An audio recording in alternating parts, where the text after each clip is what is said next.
La France a un incroyable talent. Ce numéro, jugé choquant, a été coupé au montage, révèle Éric Antoine. La scène avait laissé les téléspectateurs pantois.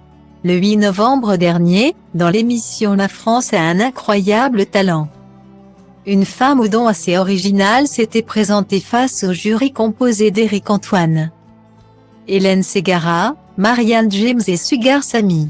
Cette dernière, venue tout droit d'Australie, avait offert un concerto de flûte joué avec ses parties intimes. C'est la tête à l'envers et les jambes écartées sur deux chaises qu'elle avait surpris toute l'assistance. Une séquence qui n'avait pas été du goût de tout le monde, à tel point que la production avait été contrainte de se justifier. Il lui avait en effet été reproché de diffuser une séquence obscène à 1 heure de grande écoute. Dans les colonnes de 20 minutes, Déborah Huet, la directrice des programmes de Fremantle, avait ainsi déclaré « Ici, on a fait très attention à faire sortir le public. Karine a prévenu que le numéro était adressé à un public averti, on a ajouté des conseillers au moins de 10 ans. Et puis on a édulcoré au maximum au montage pour garder le côté humoristique et décalé avant tout.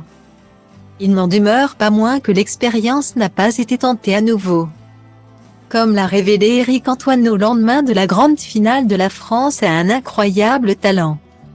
Un autre numéro, tout aussi perturbant, a en effet été censuré. Parfois ça a été trop loin. On ne l'a pas diffusé, a expliqué dans un premier temps le magicien, avant de préciser qu'il s'agissait d'une voyante. Point capable de lire l'avenir dans les parties intimes d'un homme. On voit le truc, ça tombe à plat, tu te dis, mais ce n'est pas possible. Elle lit l'avenir dans les boules d'un homme du public. Qui descend, qui est mal à l'aise, rien ne fonctionne. Bonjour monsieur, vous permettez? Baissez votre pantalon. On était un peu chez le médecin, le proctologue. C'était très étonnant. S'en est-il amusé sur les ondes de France Inter? Un numéro que la production a choisi d'épargner au public.